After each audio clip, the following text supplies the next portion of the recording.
forefathers were generals and emperors, confronts the modern world with unflinching scorn. You must have heard about Rajas and Maharajas of India.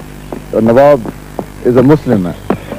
And the Hindus are known as Rajas, Maharajas. The Muslims were known as Nawab. In the good old days, my grandfather and father were Nawab. But now, with the land reforms, I am a petty farmer now.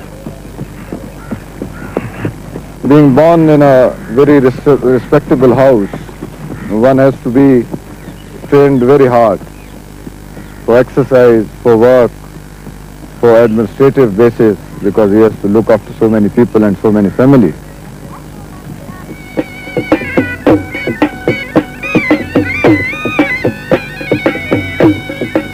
The Nawab's idea of a petty farmer is someone who, like himself, owns 6 villages. It gives him a useful supply of feudal retainers when he goes tent pegging, which is an old family tradition. My grandfather was a general in the Guides Cavalry, and he himself was a very good tent pegger, and it is coming down the family. The Nawab goes tent pegging with his small army every day, and not just for amusement. He's in deadly earnest, polishing his skills for the great contest at the Lahore show, scene of Pakistan's premier tournament. Tent pegging, as the Nawab likes to remind everyone in earshot, is not just about a well-aimed lance. It's preeminently about style. This should be the position. He should be straight up and completely out of the saddle. He should be a full statue like this. This is the main position of tent pegging. The best tent peggers are those who, until they reach the peg, their eyelashes should not be moving. They are just a stone statue on a horse, moving at full gallop.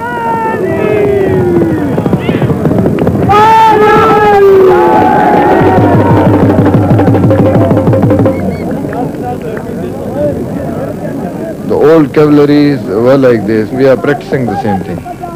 And we give the war cry also. We call one of our name of our prophets, who was a very brave person. He charged the fort of Khyber in Saudi Arabia. And there he lifted the whole gate of the fort with his lance. That's a difficult job. So we call his name when we charge.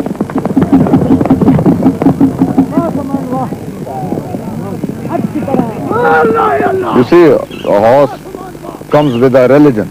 It is mentioned in the Quran. And myself, I am in love with horses.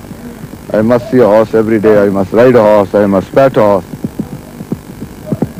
We are the old rusty rustics of this area. And we like these old sports, which are now diminishing in this world. Now new things are coming up. People dress different ways, but we are keeping our old tradition.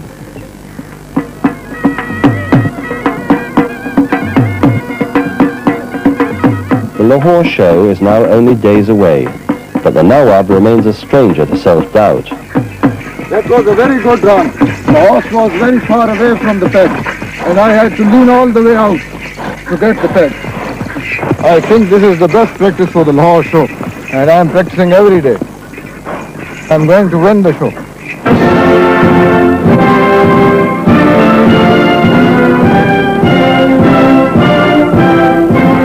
Imperial India loved to flex its muscles.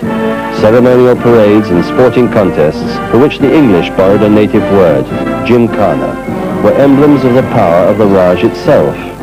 And the star of these great spectacles was always the Indian Army Cavalry, with its teams of tent peggers. They were so popular that they were shipped to England, horses and all, for the first royal tournament in 1880. Such scenes have not entirely vanished. For 5 days, the stadium at Lahore is the stage for the annual show. A tinted village springs to life as the caravans arrive, with their hordes of spectators, their indigenous buskers, and their freestyle competitors.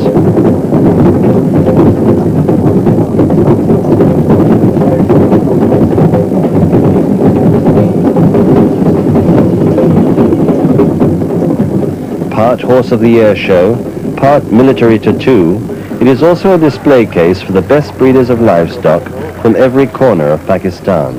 The encampment quickly becomes a small, ragged city in which the contestants and exhibitors share quarters with their animals. At some remove from all this, the Nawab has his own accommodation. I have a house near the stadium, and every morning I have to get my servants ready and my animals ready at the proper time. So we reach the horse show ground at 10:30 to start with the show. Picture one. We start from the cavalcade, and when the cavalcade finishes, we start with the tent pegging. And after that, my animals come back to the house because there is not proper care taken at the stalls there, although some animals are there. But the best animals I keep at my own house. We are going to the show. The weather is quite fine today. It was not, there was not a good weather yesterday. And I hope we'll have a fine day today. All these animals have been brought 300 miles from my village to be shown in this show. And I hope to win many prizes here.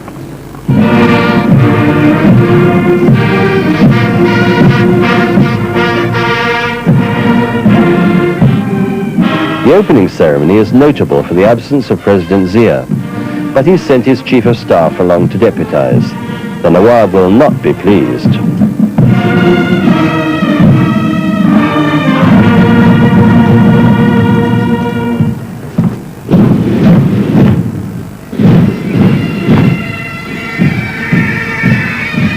The pipers, more than 100 of them, and all homegrown, are not incongruous. The tradition goes back 150 years when a Scottish regiment introduced local musicians to the Highland pipes. Ever since then, in the Highlands beyond Peshawar, the pipes have been played and the kilts have been worn, but only by men born to the colours. When the British were ruling the subcontinent, they were very conscious that the people whom they recruited in the army belonged to the warlike families. And they took pains while recruiting a person to look at his family background, to learn that his father and forefathers had been in battle.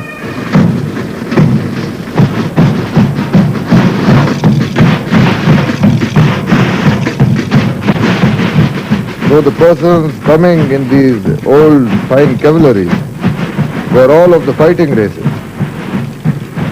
They never took a cobbler or a weaver to be a cavalryman. You cannot expect a greyhound to go and fight a bulldog. So it is the breed which counts. If a breed counts in dogs and horses, it must count in men also. Simple logic. Today, the Nawab's logic tells him he will be a greyhound among bulldogs.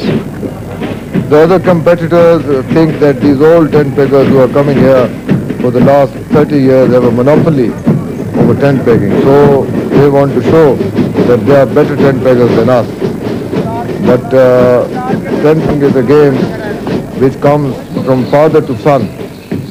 So if they think that they can overthrow us, it's a very impossible job because they don't know how to sit in the saddle. The world is changing, but something has to be maintained. You have seen the neck of my horse on which I tent peg. If you take the old Mughal painting, you will see that this horse has come right out of the painting. So this breed has been maintained right from the Mughal days. It developed a very fine neck.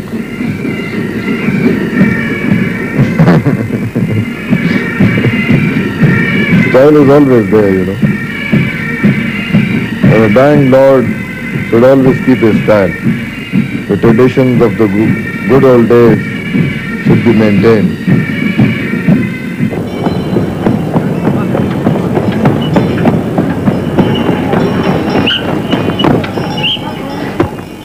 The traditions of tent pegging are splendidly maintained, with a drill display team setting up the targets and an umpire reciting the rules.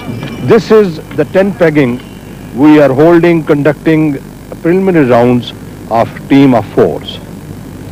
4 riders, 4 tent peggers will run at a time, and every one of them should pull the first peg laid on the ground. If he pulls the second one, he gets a 0 mark. If he pulls the correct peg, which is the first one, he gets 4 marks. And all the 4 carried the pegs, that's 16 marks. When all the people have run, we will choose all those who have got 8 marks. That will be the second round. We are now starting the first round.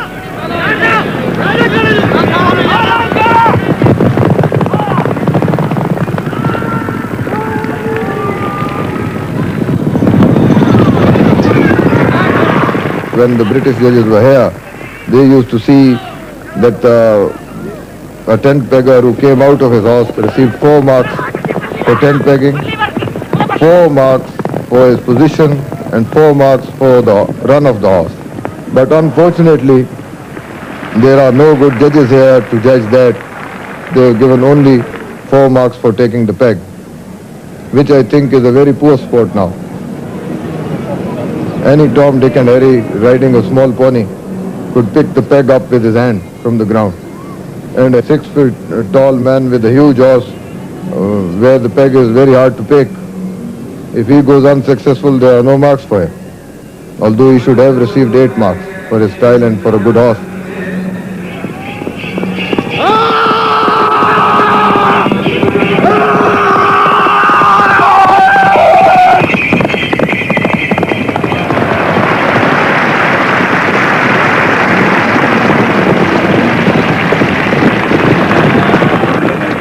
On his first run, the Nawab had a perfect score.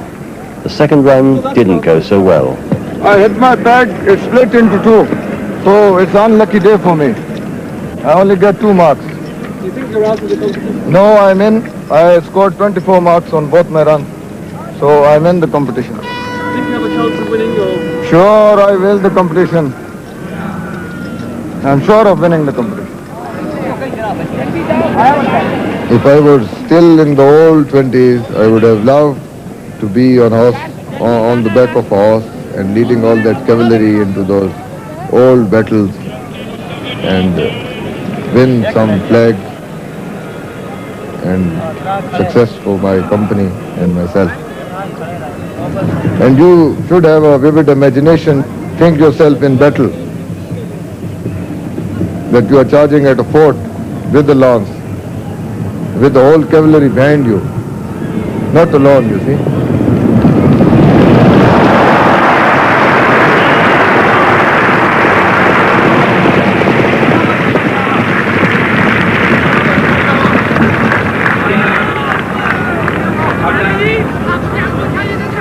I remember Tennyson saying about the charge of the Light Brigade, you see. And there's so much poetry about these old cavalry charges that if one reads, one really, when he's riding with the writer of the poem. Alas, the Nawab had to settle for a mere silver trophy, and that was not even for tent pegging, it was for the best bull. Even worse, he had to receive the prize from the president's understudy. I have always received prizes from the very best people in the world, and I was expecting to receive my prizes from the president himself. But as there's no alternative, he'd have to receive the prizes from the Joint Chiefs of Staff. I don't know. People might think me a fool, you see, in this 20th century, thinking about the good old days of long ago.